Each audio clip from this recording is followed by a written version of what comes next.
Tonight on SmackDown Live AfterBuzz TV After Show, four-way women's match. The many faces of Nakamura, and Corbin's there. Stay tuned. You're tuning into the destination for TV superfan discussion, AfterBuzz TV. And now, let the buzz begin. The Queen has returned. And you have all returned to tune in live to AfterBuzzTV.com, the AfterBuzz TV YouTube page, iTunes, SoundCloud. Like and subscribe and telling your friends about the wonderful world of AfterBuzz TV. What is up, everybody? I am Christian Rosenberg. Twitter at Rosenberg, Instagram the Rosenberg. T-shirts like this one I'm wearing right here. ProWrestlingTees.com/Christian Rosenberg. CollarandElbowBrand.com. Promo code Rosenberg for 10% off. The entire crew is here. All the humanoids are here. First off, the lovely lady to my left, at Gabrielle_Loren, Gabby Loren. Hey guys, I'm loving this Charlotte Flair music. As you should. Everyone, it's like one of the most pumped up ones. Bow to the Queen. Better than Naomi's though? No, they're all good, but I mean, this is really fun to dance to. I will say. Over on the other side, in his never give up shirt. Yep. Because he never gives up. At Tom the Comms, Tom Connolly. Gotta represent for my boy. That's for right. Sunday. Well, he's a free agent. So we're still allowing him to wear his shirt on SmackDown. I didn't know I was allowed to wear. Yeah, I mean, there are rules. Which you must follow. And he always has awesome shirts, but this is easily my favorite, and I can't believe I've never seen it until now. At Scott Narver, it's Scott Narver. And of course, I'm talking about the flannel. Sure. Yeah. No, it's nice. It's plaid. Yes. It's good. This is Peter Morris, Pocket Wookie, who designed this shirt. He does these amazing drawings. You can find him at Pocket_Wookie on Twitter. And yeah, he's great. He's got many designs. So this was a favorite because of what we'll be talking about later, I'm sure. Andre the Giant. Yes. Princess Bride 2 coming to theaters soon. So SmackDown tonight. I thought it was last week in Vegas, that was a really packed show. So I don't know if I would consider this as strong as last week's, but definitely better than a few weeks ago. So, we're definitely on the right path headed into Hell in a Cell in a few weeks. Yeah, we've got a couple weeks to go. So Yeah, my shirt you can get at WWEshop.com. You don't get paid for that, Tom. Of your boy. So this is a whole Kurt Angle, Jason Jordan thing we got going on here. Yeah. John Cena's your child. Yes. Oh, I thought John Cena was his father. He said he was his boy. Oh. Yeah. Wow. I thought he was older than. Okay, I guess I was wrong. Well, Fair enough. speaking of the show, I actually love the show when it's the Kevin Owens show. We didn't really get much of that though. Well, that's why last week was strong, because it was Kevin's show. Yes. He was Tonight, running. it was Kevin via satellite. Via satellite. I thought they were going to, like, shoot him in prison or something. Coming to you from behind the bars. That would have been great. So the show starts with Shane McMahon. His suspension was lifted. It's incredible. He was gone for so long. A whole week. He grew so much since we last saw him.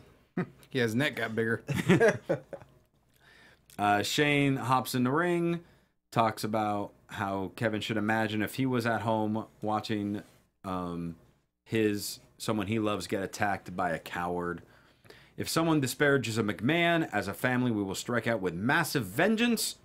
Shane condemns him to a ruthless beating at my own hands. He condemns him to a life of pain and suffering. And finally, he condemns him into hell in a cell. Ooh. A lot of condemning. Yeah. I wouldn't mess with this Shane. No? Like, this Shane is definitely way different than AJ, Shane going against AJ Styles at WrestleMania. Like, he has more of a, even worse than going against The Undertaker in Hell in a Cell, right? Would you agree or no? What, he's angrier? Like, yeah. Oh, sure. Like, I feel like you're making a prediction here, Tom. I think you're siding with Shane McMahon, saying Shane McMahon is going to win. no, I don't think he's going to win. Okay. No. Not against Fair Kevin enough. Owens. No way. Come on, it's KO. Well, we Exactly. still got a few weeks for that, but I mean, yeah, it was very no little Shane dance when he hopped in the ring. Very serious. Didn't even do like the, like do the cheap pop at the beginning. Very serious. Very like, okay, this is real now. You've pissed me off. This much condemning. This might be the Condemn 3. It could be. Of WWE starring Studios. Shane McMahon. Yeah, that'd be awesome. Why has there not been a WWE film starring a McMahon yet? Shane isn't there a whole lot at SmackDown, so it makes sense. Yeah, but I'm kind of surprised like Stephanie was never in one. Yes, I would watch that. Or in any other movie ever. Yeah. You know? Shane McMahon is in Rollerball. He's the American media mogul. Why do you know this? Because when I went to go see Rollerball, no, I saw it on DVD. So I saw that. You saw it in IMAX twice. Paul Heyman's in it. Yeah, He's the commentator. I thought that's why you went to see it. And then I had heard that Shane McMahon is in it, and he's in it. He doesn't say a word, and then he's credited at the end as American media mogul, which me and my buddy just found so funny at the time. It always stuck because we always talk about it. What if they did some sort of like Goodfellas or Sopranos-esque type show, or My Cousin Vinny with Vince McMahon?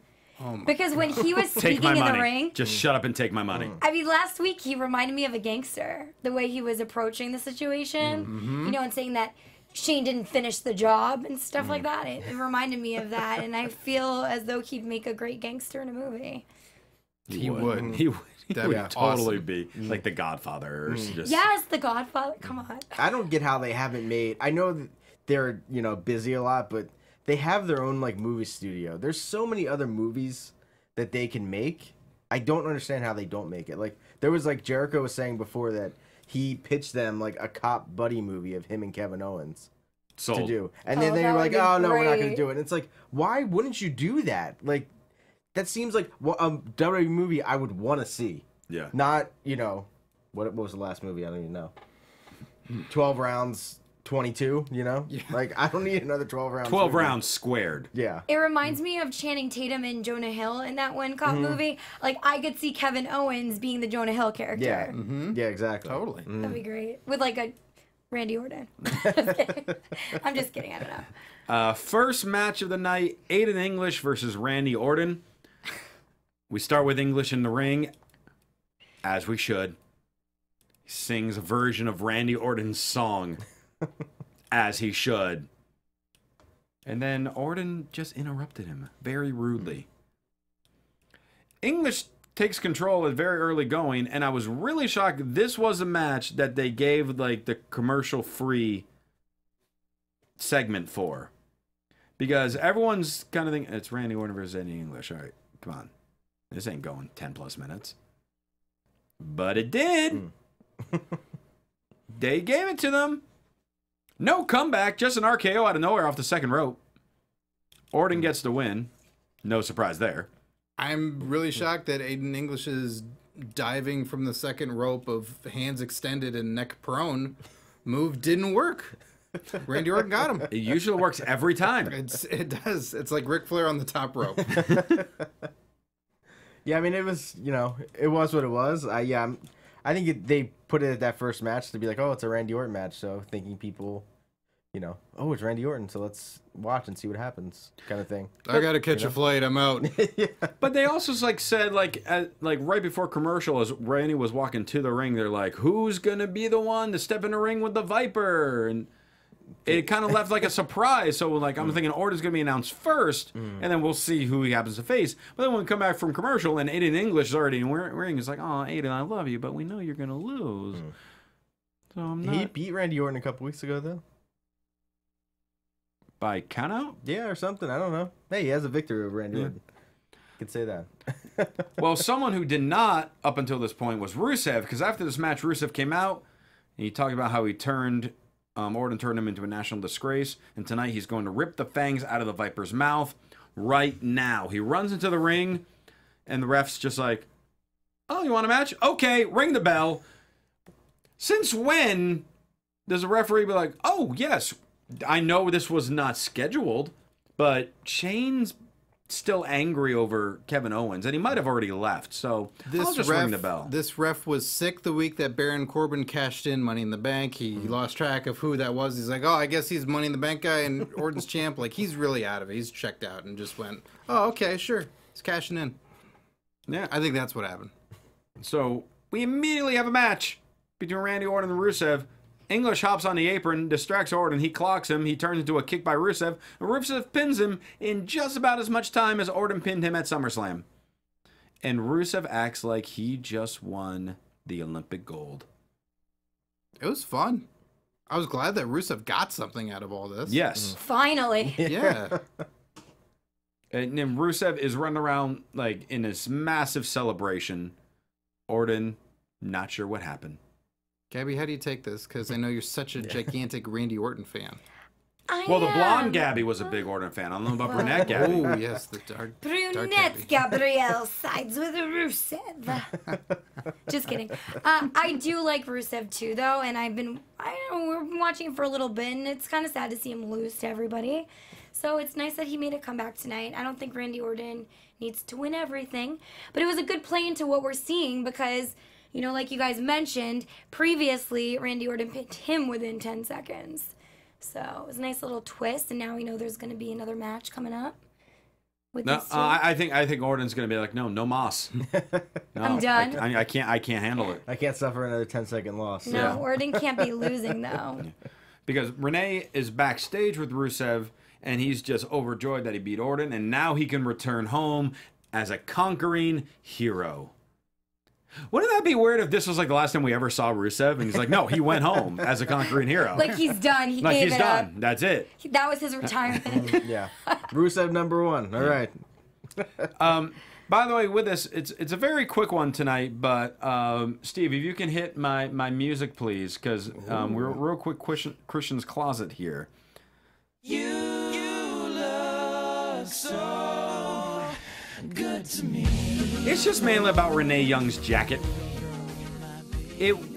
I'm trying to figure out how to describe it. It was like purple and velvet and like gray and suede. And I think like she looked good. It was It's her birthday, so. Is today her birthday? Happy birthday, Renee. Happy birthday! Then she should. This is my birthday present. You're the one featured on this week's Christian Closet. I mean, you can't get much bigger present than that. Her jacket looked like frosting on a cake. Like it looked. That's a good way to put it. It looked good. Yeah. Yeah, it looked delicious then? Filled with sugar? Yeah. Put you in a diabetic coma, that jacket. Yes. All right, that's it. You can cut that music. I didn't have much. There was not a whole lot of big fashion things this week. Because for 2 weeks in a row, there were no fashion files. Yeah, what's going on with that? What the hell? What is happening? Yeah, we need to know what's going on with them. Well, Kevin Owens canceled it, I guess, so I guess it's done. No, I warned you last week, Kevin Owens. You do not touch my fashion files. Maybe he's preparing for the launch of the new fashion files. Season 3? We only have one episode of season 2. What a short episode. It's KO style. Are they gonna Netflix the fashion files so we just binge watch all of them? Because I'm all for that too. Yeah, just put it on WWE.com. I'll southpaw that all day. Jinder. Oh, Jinder. Oh, Jinder. Oh, Jinder. No, Jinder. No. Bad Jinder. Bad. So. Sit, Jinder. Yeah. So I think I was, not nice, Jinder. I think I was the only one on this panel last week. Obviously, Scott was in Vegas, so he witnessed this live. I hated it. Yeah, I think I was the only one who somewhat sided with Jinder's promo because of how he brought it around at the end. I didn't like the potty mouth jokes, but how he brought it all about, it worked for me. That was really potty mouth last week? He was trying to That's be potty mouth relatable. now? I don't know. Yeah. I think he was trying to relate to, you know, Nakamura. Say, we have these things in common. The championship belt is not all that it's made up to be because the audience is still going to hate on you no matter what. But today was overkill. Today, It was overkill. he talked about how everyone was in such an uproar of what he said last week. In fact, so was Nakamura. Look at his face of anger. And look at his face of delight. And look at his artistic face. and look at his face of depression, and look at his face of hunger, and look at his face of sadness, and look at his face of flirtatiousness. Look at his face of creative writing. Like, who thought this was entertaining? The Singh brothers. Do you think they get paid more the harder they laugh? Because I think that's what they were going for.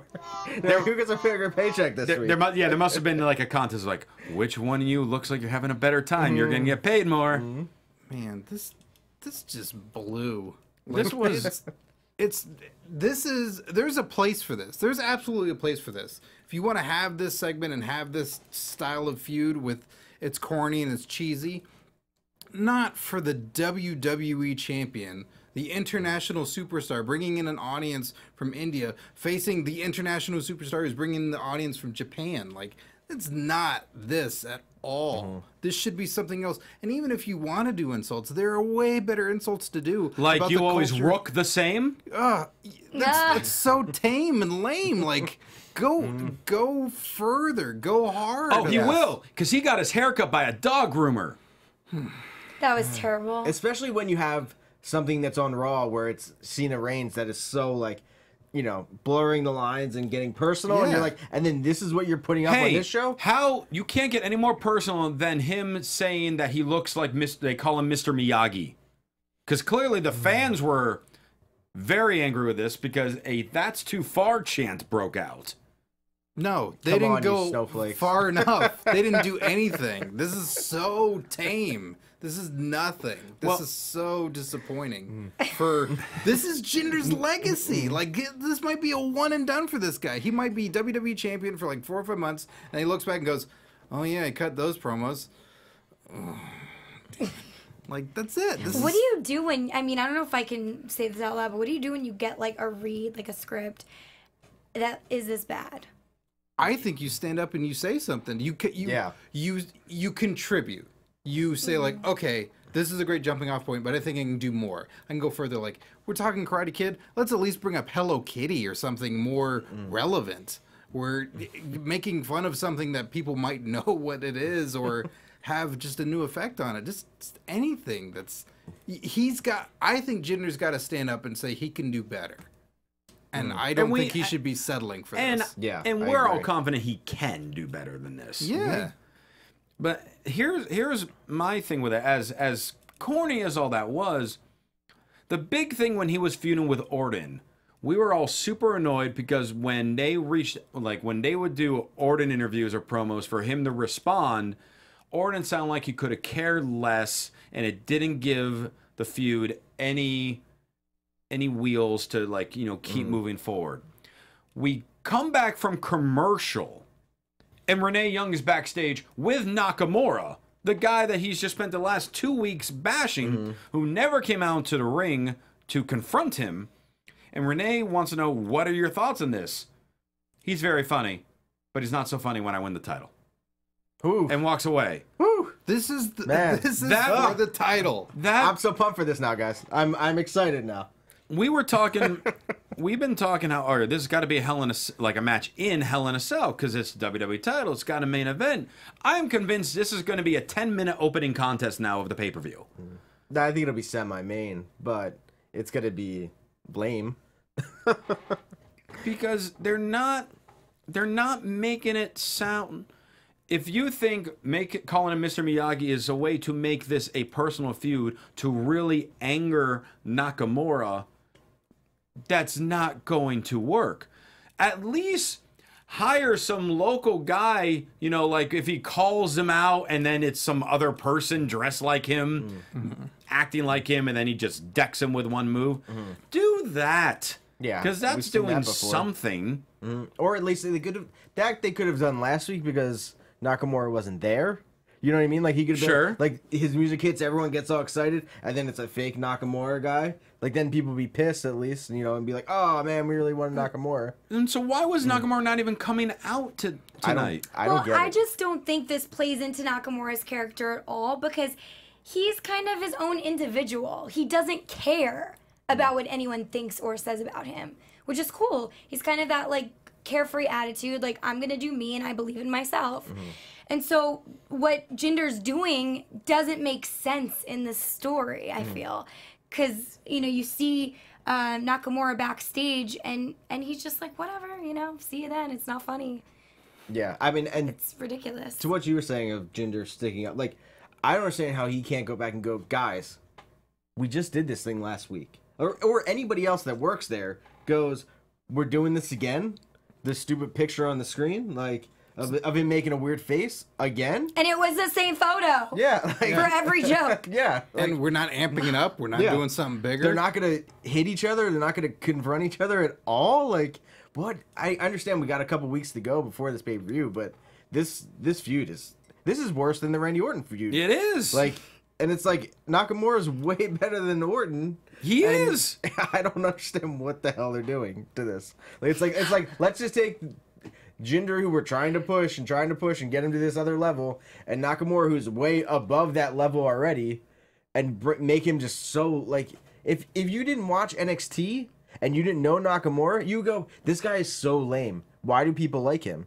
Well, maybe Nakamura knew it was so ridiculous, so he was like, I don't even want to be a part of it. Maybe he stood up and said, I'm not coming. They wouldn't give him the satellite like Kevin Owens, so he just did his backstage piece for the one-liner. And even for the entire market of India, that this is what you're showing and representing. Like, this is your countrymen. And I know that people in the chat room are saying, this is America. This is America. Like, what do you expect? I expect more because we're seeing on the other shows and on this very show for the other feuds more. Yeah. Yeah. Something. I'm not saying it has to play to the height of their intelligence, but there has to be something either more realistic or way more over the top to get us all involved. Dolph Ziggler is coming out each week acting like different over the top characters, and Jinder is calling out Shinsuke Nakamura for being an over-the-top character. Why isn't Dolph coming out and helping him make fun of him? Yeah. Like, why aren't these two You could have had things at least- Ziggler come out as not like with Nakamura's music. Yeah, and calling him a goof and making faces. Like, that's at least amping up other than, oh, we got to do a thing for him. I don't know, grab us still and play it over and over Yeah. again. Yeah. It's just, it's weak storytelling that makes no sense. And I'm just not excited for this match at all. And, No. And even if Nakamura wins, like, I don't even think it's not even going to be a satisfying win of like, oh, now he's champion. Like, Well, I was talking about at SummerSlam. I said like Nakamura needs to win the title in the main event of the pay-per-view. That's when he should be winning the title.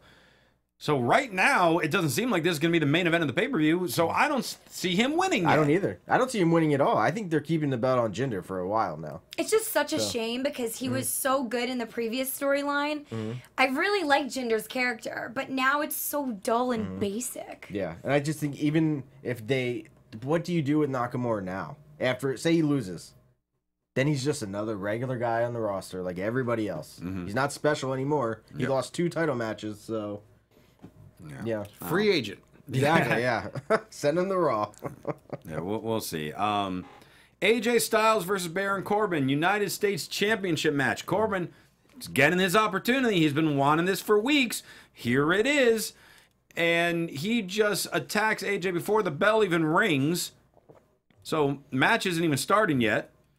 Then Dillinger runs out, attacks Corbin from behind, takes him out, hurts his knee, throws him back in the ring. AJ puts on the calf crusher. Corbin's tapping out, but the match never even officially started. This match never happens. These open challenges are out of hand. They are. And this one was the no bell as well, right? They Yeah, didn't that's what I'm saying. It's not even. Wasn't even. Yeah. There was never a match to start. Because he kept tapping, and nothing was happening. Because there was no match happening, so he was able to tap. So then how do we, like, determine what actually happened tonight? Like, There was no match. So it just didn't happen. Right. It didn't exist. Well, Three they- guys just hate each other so much they can't even, start in the confines of all these rules of a match. Yeah. But, I mean, come on. There's no real rules in WWE. They break them all the time. There is a book explaining all the rules in pro wrestling. But there's I probably... dare say there's even a show that has extreme rules to it. Yeah, except the last rule in the Extreme Rules is you can break these rules at any time. That's right. Yes. There are no rules. Exactly. But I don't use a closed fist. yeah. One thing I do miss though is like them ringing the bell, even like this wasn't a match, but you know what I mean when like somebody has a submission on someone, like if you look back at the like early 90s and like even if like the match was over, like they would just ring the bell constantly to get them to kind of stop. And I feel like it just added an extra layer to it of like somebody else like panicking, like trying to get, you know, their attention to stop or just, you know, break all this up. And like they don't do that anymore ever. Yeah. Like on anything anymore. Like they never like keep ringing the bell. Yeah, like oh yeah, because the ref normally calls for it, and the refs haven't been calling for it. Yeah. And then Corbin's backstage with Renee with that jacket. Now, he could not get up without the help of the referees when he was out of the ring. We cut to the back. He's by himself. No refs, no trainers, no nothing to look at him. He's a lone wolf. He's wincing in pain every 5 seconds. But then gets enough energy to talk about how he feels violated. And he's going to get even. And that was all that was. What do you think of that, Gabby? Did you like that? Oh, God, no. There's a reason why he was alone backstage and no one was helping. I don't know. I just thought it was a weak exit. I don't know if you really want me to go into detail with that, but he Not just really. seemed super dramatic, and it didn't work for me. It was like, "Ugh," but my ankle's really hurting, and it hurts. I don't know. I just wasn't feeling it. I mean, we kind of talked about it last week too. That we kind of leaning towards triple threat. Which I did. Good like, for Ty. Yeah, I like that Dillinger came out and they didn't have to play his music for him to come out to the ring. Yep. Which I thought was a good thing to do because they always, you know, have to like announce the guys coming to the ring. It's like, why can't it be a surprise? Like, I want the crowd that like if I'm sitting in that crowd, I want it to be like, oh wait, someone's running to the ring. Like, who's coming to the ring? Like, Yeah. I want to be. You're surprised. really loud at shows when you Yeah. watch this. Yes, I'm just always your thoughts coming out. Yeah, that's all you're talking. Oh, wait, is that someone coming to the ring? Guys, someone's coming to the ring. Who is that? Yes. It looks like a male. But a couple weeks ago, Christian, when it was you and I taking callers, it was Jose Quinde is the one who called and saying he theorized that it would thought it'd be a triple threat a few weeks ago. Threat, yeah. So And he looking that way. looks like he's right. Good call, Jose. Yeah. Charlotte returns. Thanks everyone for their support while her dad was sick. She's going to make as many moments as big as possible for her and her dad. She's interrupted by Natalya, who's hosting a celebration of women. From Florence Nightingale to Oprah to all the competitors of the Mae Young Classic. But there is one woman I am most proud of, and she reveals a photo of herself. Obviously. Yep. Charlotte then challenges Natalya for the title. Out then comes Becky Lynch, says that title's going to its rightful owner. Then out comes Naomi with whatever she had on around her eyes this week. Because it was sure. She's saying you don't represent the women of SmackDown Live. All you represent is, and I quote, yo stank cats. Unquote. What's wrong with cats? Yep. Cats are good. Then Tamina and Lana come out. Lana calls Natalya a crazy cat lady. And all these women have had their shot, and Tamina has not. It is now Tamina time. Wow, you're rhyming all over the place. Boom, shirt. I didn't- Hottest selling shirt on WWE'S.com. Tamina time. Tamina time, I love that. A big clock with her. You can adjust it with Tamina's limbs, and you can adjust the hours and hand mark. Can we put like three dots, like 3 periods after each syllable of her name on it? So Ta-mi-na time. Dan O'Brien comes out and announces tonight's main event is going to be a fatal 4-way for the #1 contender between Naomi, Becky, Tamina, and Charlotte. That was a very good segment. Yeah, I thought it was fun. It was. Yeah. I mean, Naomi really didn't get anything to say though. I was kind of surprised, her being the former champion. And she's also been at the forefront. She had a rematch last week too. Yeah. And this was mainly about bringing Charlotte back in the fold. And no Carmella. She Right. doesn't need to be in So there yet. Money in the bank. She's got the I know, briefcase. but- She doesn't have... As much as I love Carmella and Ellsworth, I do not want to see them on TV until Hell in a Cell is over. Unless they're Because- making out with each other. Gotcha. Sure. Because if she's off TV for all these weeks, And then we have the match at Hell in a Cell, and say, I'm not going to say who wins yet because we have to get to it, but say the new champ is crowned, or even say Natalya retains. And then Carmelo shows up for the first time in a month, cashes in, takes the title. It's going to add that much more shock to it. Yeah. I asked him the question last week. Would you put a leash on if Carmelo was going to walk you around? Wait, would I put a leash on, or is she putting the leash on me? Whatever, she's putting it on you. No, you just put it on yourself. I'm like, hey, I don't know what you're into, but here I'm going to put on a leash. I meant her putting it on you. What do you think? I got nothing going on. Of course I It's funny. You were here last week to answer the question. So. I think if any of the girls from WWE offered a leash to you guys, you'd all say, yes, me. Tamina time. Christian. We know Scott's pick. Tamina time.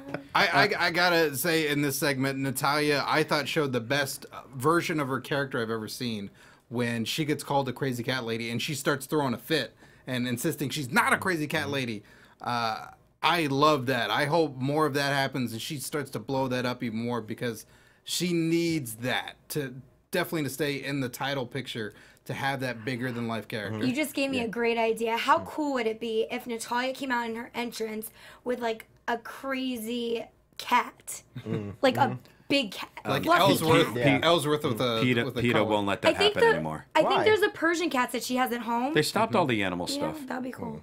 Thanks to PETA, they stopped all the But animals. yeah, but coming what to if the it's her own cat from Yeah. home? What if she just brings her own pet on the show? ring. Well, does she put her pet in danger in front of... But why is that dangerous as long as she's not in the ring? I don't know. It's just Exactly. an entrance. I don't know. I But can't I wait think for... it'd be so awesome. I don't know, Yeah, but we only got about 15 minutes left because I don't know if the show before us went super late and we got less time, or we were just rambling way too much at the beginning of Or the show. you just think we're boring. Or we're extremely boring. I have make a point, to though. call more moves out. Yeah. Yeah.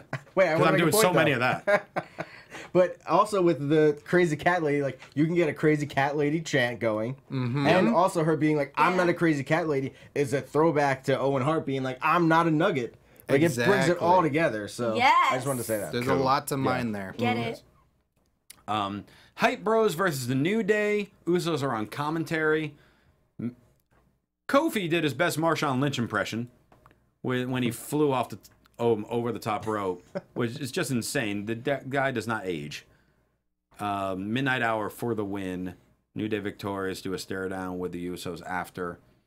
The big story was more dissension and frustration with the Hype Bros. More Ascension? More dissension. Amongst the Ascension. No, the Ascension were off tonight because there was no not- Fashion Files. I'm not following. The Hype Bros are turning into the dissension. The Hype Bros. I think he said the Hype Bros are going to the detention. Is No, what he so- said. turning There's into the the Ascension, dissension. and then Hype Bros will be the Descension. Yes, yeah. I see. Only one team can rise. And both will fall. Oh my goodness. They need this. Something Yes. needs to happen. Something needs to happen. Where Mojo says sick and tired of losing, something's got to give. If we want things to change, we're gonna have to do something drastic. Oh. And Zach just gives him like the look of death. Yeah, something like to change. You. What if they become the Hype Gals? No, that's going on in Tyler Breeze's game. I guess so. Dressing like a chick. Someone in chat room mentioned that Grumpy Cat was the guest host on Raw at some point. Yeah, the cat was backstage, far away from any harm and danger. Okay, and the was runway worst. isn't that close. Come on. He had a And- scene with the Miz. And that is what destroyed the Raw guest host. Actually. Not No. Jeremy Piven, the Grumpy Cat. No. There were a lot more people. Grumpy Cat was good. Cedric the Entertainer was a bad one. But wouldn't it be awesome for Natty to have a grumpy cat? Yes. Absolutely. She's grumpy too. She Yeah. wants to hold her title. Yeah. It's perfect. Why didn't she? Well, I guess never. Never mind. The Grumpy We'll talk about this Khali. later. Bring it back. We're gonna get all sorts of distracted over this cat conversation. Bring it back. Well, apparently Kevin Owens was so upset by all that he wouldn't even show up. He had to be interviewed via satellite in a very, very wrinkled shirt. Like extreme, like really, no one had an iron. Heavily wadded. Yeah. He didn't know what came over him. He apologized to McMahon family, and he could all say with complete sincerity that Shane, you had it coming. You made me do it. I want to apologize to anyone who dares watch Hell in a Cell, because what I did to Vince is nothing compared to what I'm going to do to you. People like me don't go to hell. We go to heaven. that was that. Good promo. Yeah. I mean, he always does good promos, so. Then you put up a picture of Shane. This is your Many faces of Shane. Kevin Owens is a genius. Yes. I love his character. And like I told you guys, I am getting a shirt that says The Kevin Owens Show. I'm going to rock it on this show. Okay? Awesome. Because this show will soon be The Kevin Owens Show. Hey, no, then we're out of a job. No, it'll be AfterBuzz TV presented by Kevin Owens. Okay, that's fine. He's a sponsor. Yeah, sure. Dolph Ziggler mentions he's the greatest in-ring performer in WWE history. He then comes out mocking Triple H's entrance, asks if he can run NXT now, then comes out as HBK, saying he can feel himself losing a smile, then comes out as DX and says, who cares about two dads acting like cheerleaders? This was so freaking good 2 weeks ago. Last week was pretty good when he did Bailey. This week, what the hell was it? just flat.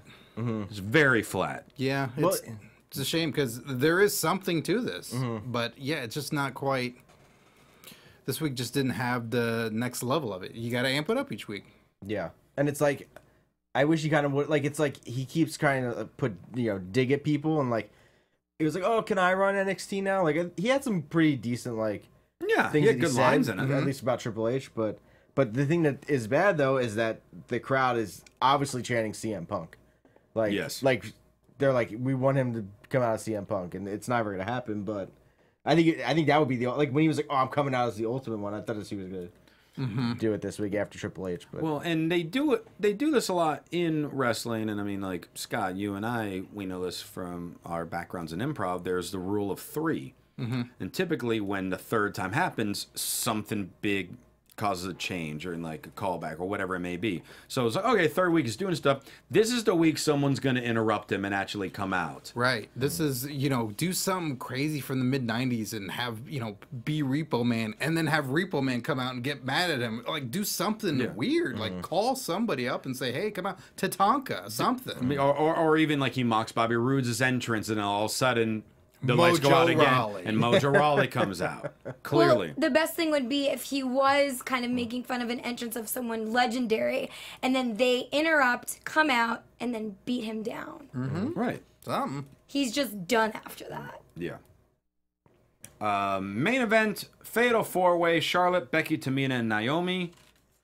That was a great match. Thought all 4 of them delivered very well. Tamina looked awesome at the beginning. And I don't remember the last time that sentence has ever left my mouth.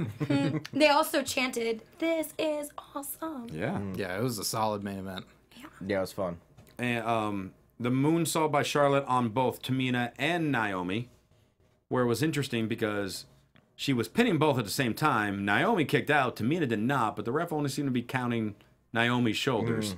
But I still say Charlotte was not on top of Tamina at that point, so there wouldn't be a 3 count if you go back and look. Well, maybe I'll go back and look then. You won't. No, it's not going to happen. We're going to forget. I'll check it on forget Facebook what? later. No, I can't remember. Okay. I loved the ending because we built a new storyline with the finish of this match. So Naomi is in control.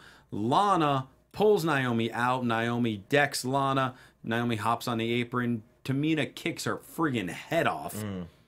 And then Tamina gets in the ring. Big boot by Charlotte. Charlotte pins Tamina. She is the #1 contender. She'll be facing Natalya at Hell in a Cell. And now we have Naomi and Tamina as a feud.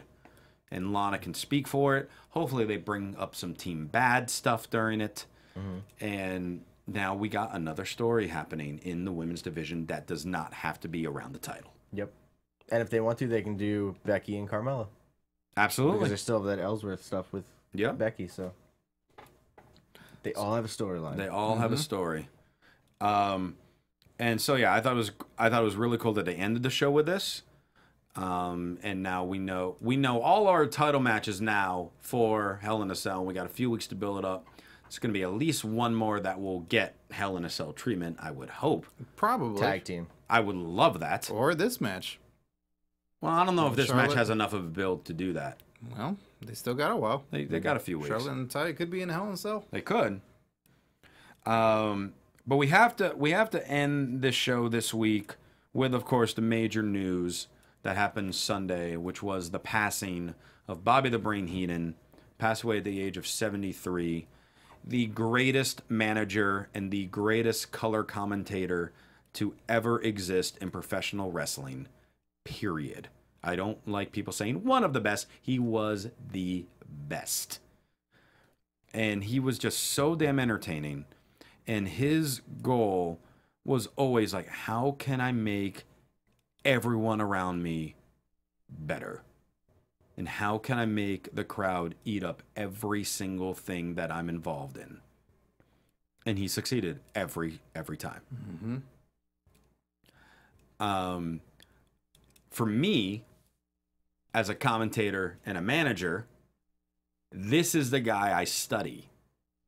This is the guy I continue to study.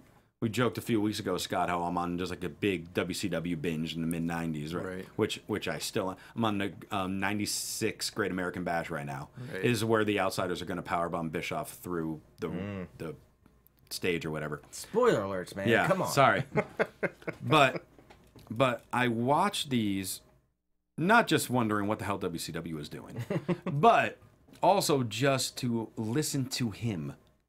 And how he worked with Shivani, and compare that to how he worked with Gorilla Monsoon, compare that to how he worked with Vince McMahon, compare how he worked with Gene Okerlund. And this past Sunday, we had a AOW, Alpha Omega Wrestling, one of the wrestling companies I work for, where I play the owner. We had a show on Sunday. The news broke that he passed away just a little under 90 minutes before our show started. And they asked me, being, I play the owner there, I'm one of the top faces there at the moment. They asked me to lead the speech before the show and do the 10-bell salute for him with all the wrestlers there around the ring. This is something that, while nobody wants to do it per se, because obviously it's always for like a sad reason, it's like still kind of an honor to be able to do that. And that photo that you're seeing up on the screen now, if you're watching on YouTube, that was back when Bobby Heenan was inducted into the WWE Hall of Fame in 2004, I believe that photo is from. Or that might have been the year after 2005 when he was inducting, now I'm trying to remember. I'm not sure. Cowboy Bob Orton, maybe? He inducted somebody the following year. But the fact that I got an opportunity to actually stand in the ring to pay tribute to him was very, very surreal to me. And it was definitely a thing where I was, in my near 12 years in wrestling, it was the most nervous I've ever been going into a ring. Because I had all my peers around the ring and I had to talk about pretty much my inspiration, who just passed away about an hour before I had to go out there.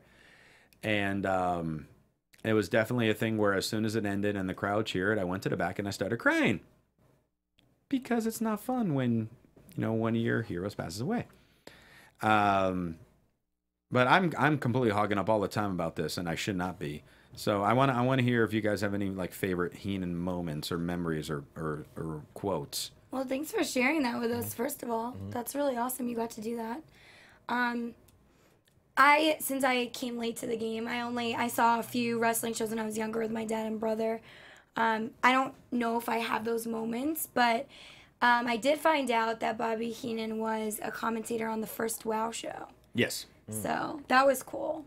And Nitro, he was the first for both shows. I mean, for me, at least, he was the one that, when I would watch Nitro, made me, actually, enjoy watching it more, I think. So, I mean, that's, yeah, and all the stuff with, old stuff with him and Monsoon and all that kind of stuff is just, so funny and, like you said, he was, how can I make everyone else around me look better? And I can be the butt of the joke and not really care, and not be like, oh, I'm too fragile, I can't be the butt of the joke all the time. So, yeah. For me, there's not enough time. There's not enough ever. He's been such a major influence on my life. To Christian's point, greatest manager, greatest commentator, but I also think he's one of the greatest comedians I've ever seen. Whenever I list the top comedians I've ever seen on film, doing stand-up, anything. Like Bobby Heenan is right up there with him. And he made the most of every moment. He knew how to play the fool. He knew how to create a world. He introduced so many characters and so many worlds when commentating, talking about the Heenan family and how much he hated Hogan, and just created a WWE universe before that was a thing. Countless memories with him. I got to meet him one time at an autograph session, And I envy you forever for that. yeah, I was ecstatic, and it was such a great personal moment. And something I shared on Compadres that hopefully I won't cry through this time was on the night of his passing. I was with my girlfriend who watched a lot of wrestling in the 80s and knew who Bobby Heenan was, and was very sad to hear it. And she has twin girls. They know of a couple wrestling characters. They know of Charlotte, they know of John Cena, but that's it. They've not really ever seen wrestling. So we're watching some clips, my girlfriend and I, and we watched Bobby Heenan go golfing, which is an old classic segment of Bobby Heenan. It's very Three Stooges-esque, of him just being silly and acting goofy. And my girlfriend says to her girl, she goes, "Look, this man's named Bobby the Brain Heenan. He was really, really funny. Watch him playing golf." They don't know him from anything else, and they laughed. So it's just really heartwarming to see that his comedy is timeless, not knowing who he is and just understanding right away how brilliant of a comic he is, and seeing what he can bring, and just years later to be that removed and to still find him funny. And it made me laugh all over again. And if you've not been exposed to much, Primetime Wrestling is one of the greatest shows ever, and it's on the network. And just get overdosed with Bobby Heenan. Primetime Wrestling, the Bobby Heenan Show. And if you need to hear if you want the definition of how to guide you through a story of comedy and emotions in a wrestling match, watch the 1992 Royal Rumble when Ric Flair pulled it off. And Bobby Heenan, any emotion you can name, he has during that match. The best. The greatest. And we're gonna miss him. Our condolences, obviously, with his family. Can I bring everybody up now? Yes, please. With some Because we got to wrap up. Yeah, but we Tom gotta apparently wrap has up. presents. So Gabby said last week, "Hey, can you print belts?" No. 3D printer, Tom the Com. Scott. This is so cool. Show us to the camera what we got. Yeah. Got the I got old the WWF Championship I got the belt. white IC title. Gabby, there's two in here. It bends. Do I get to choose? We covered yours. Probably doesn't bend. I always get the first This one- round title. You can take that one. This is This awesome. one that I made, it glows in the dark. What? Yeah, you just have to really light it Can up, we though. cut the lights here real quick? Is that doable? I probably dangerous. should- I don't know probably if we did even it up can. before. Maybe not. These All are right. edible, Wow. right? We'll have to Yeah, take a we'll video do of that and put it on I think I Instagram made or a bigger one, something. too. I don't know. Oh, nice. Except you did the holes connecting them on the wrong side. No, I know. Yeah, I know. It was more. Idiot. You're critiquing. You How dare moron. you? All This right. this one we can glow up We later. we got to wrap this up because Yeah. now we are all champions now, thanks to Yes. Tom. Scott, how can people reach out to You you? can reach out to me on social media at Scott Narver. You can check out youtube.com/onyourmark show, the funniest wrestling shoot interviews of all time. Well, they're obviously influenced by Bobby Heenan, I can tell you that. This past week was Mahabali Shira. That was super fun. And then coming up on September 27th is Allie from Impact Wrestling, so you're going to want to check that out. And of course, the movie I'm in, the feature film Dave Made a Maze, starring many, many great people, actors, comedians, musicians, and also John Hennigan, Johnny Mundo, Johnny Impact, Johnny Everything. Check that out. Video on demand everywhere. Dave Made a Maze. Tom Connolly. You can find me on Twitter, Instagram at TomTheCom. I'll take some pictures of these and put them online. We got an Instagram video, the one that glows in the dark. Yeah, gotcha. Gabby. I'll start heating You guys it up now. can find me on Instagram at Gabby.Loren, Twitter, Gabrielle_Loren, all social media platforms. And I'm going to be on Celebrity Page TV this weekend, so make sure to check it out. It's Reels channel. I don't remember if it's Friday or Saturday, but it airs very late at night, so check your local listings. And you humanoids can follow me on Twitter at Rosenberg, Instagram, Rosenberg, t-shirts, prosintees.com/Christian Rosenberg. There are some Bobby Heenan t-shirts on that as well. Buy those. CollarandElbowBrand.com. promo code Rosenberg, save 10%. And for all your other AfterBuzz TV news and gossip, follow them on Twitter at AfterBuzzTV. Thanks so much for tuning in. For Scott Narver, Tom Connolly, and Gabby Loren, I'm Christian Rosenberg. We'll see you later. From executive producers Maria Menounos, Kevin Undergaro, Phil Svitek, and the entire AfterBuzz TV staff, we would like to thank you for listening to the AfterBuzz TV network. To watch or listen to other after shows and post comments or questions, be sure to visit AfterBuzzTV.com. I'm Sir Richard Wentworth, and this has been a presentation of AfterBuzz TV. Buzz you later. The views expressed herein are those of the hosts only and do not necessarily reflect the views of AfterBuzz TV or its owners or principals.